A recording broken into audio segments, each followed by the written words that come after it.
بسم الله الرحمن الرحيم السلام عليكم ورحمة الله وبركاته daawadayaal halkani waa daalacan media meel kastoo joogteen waxaan idin leenahay kulan wanaagsan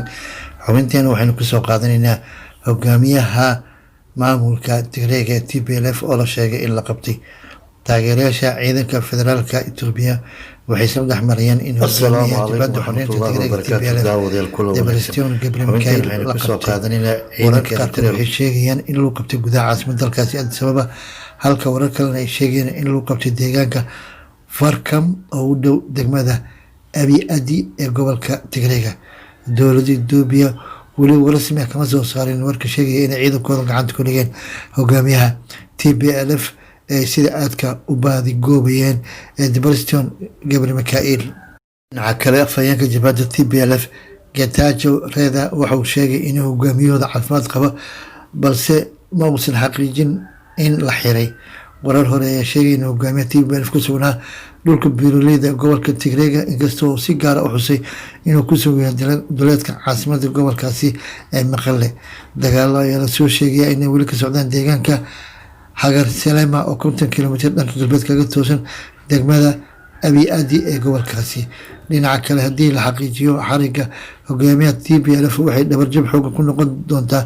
dagaalka ciidanka Tigreega kula jiraan kuwa dowladda federaalka Itoobiya kaasi oo bilowday bishii lasoo dhaafay November 4 dhinaca kale ra'iisul wasaaraha Abiy Ahmed waxa uu booqday askarta ciidankiisa ee ku soo dhaawacmay dagaalka ka socda gobolka Tigreega ciidankaas isugu jira rag iyo haween ayaa wax lagu daaweynayaa isbitaalka military ku yaala Addis Ababa Abiy Ahmed waxa askartaas ku tilmaamay geesiyaal sare u qaaday sumcadda Itoobiya waxaa kale oo ballan qaaday dib u dhiska gobolka Tigreega iyo isagoo sheegay in loo diray kooxo shaqaalaha oo ka qayb qaadan doonta dayactirka kaabayaasha bulshada lana soo celin doona adeegyada kale ee muhiimka ah waa sida hadalku yiri waxaynu kusoo qaadanaynaa dowladda Imaaraadka oo diyaarad qaas ah u dirtay dalka Eritrea dhowr website oo la socda dhaqdhaqaaqa duulimaadyada caalamiga ayaa baahiyay in diyaarad qaas ah oo ka soo baxday magaalada Dubai dalka Imaaraadka shalay ka degtay caasimadda dalka Eritrea Asmara ma kala cadda xogta rasmiga ee cid la socotay iyo xamuulka ay diyaaraddaas wada midnaba afhayeenka jabhadda TPLF Getachew Reda waxa uu hore u sheegay in diyaaradaha droniska Imaaraadka qayb ka yihiin duulaanka ay militariga federaalka Itoobiya ka wadaan gobolka Tigreega ee u dhow xuduudka Eritrea ma jiraan warar madax bannaan oo xaqiijinaya in militariga Imaaraadka ku lug leeyihiin colaadaasi dhinaca kale dowladda Imaaraadka waxay saldhig militari oo ballaaran ku leeyihiin magaala xeebeedka Casab ee dalka Eritrea halkaasi oo ay ka fuliyaan howlgallada ka dhanka kooxda Xuutiyiinta ee dalka Yemen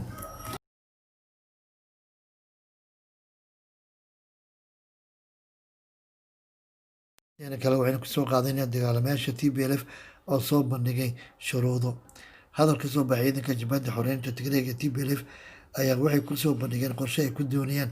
in lagu siiyo marin aamin ah si ay u sii daayaan saraakiisha militariga federaalka Itoobiya ee ay maxaabiis ahaanta u hayaan dagaalamayaal fara badan iyo madaxda TPLF qaar ka tirsan ayaa la rumaysan yahay inay ku sugan yihiin dhulka buuraleyda ee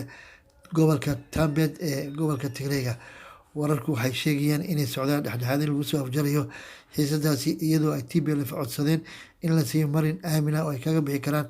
Tambed si ay u sii daayaan saraakiisha militariga federaalka ee ay qabseen bilowgii bishii hore ee November xilligaas oo bilowday dagaalka ka socda gobolka Tigreega waxay kaloo TPLF sheegeen inay sii dayn doonaan haween badan oo ay madax furasho ahaan u haystaan dhanka kale dowladda Itoobiya weli kama aysan hadlin dhacdadaasi inkastoo ciidankoodu ay qorsheynayaan inay weerar ku qaadaan Tambed marka ay soo gaaraan shixnad militari oo loo soo marsiinayay webiga Taket ee gobolka Amxaarada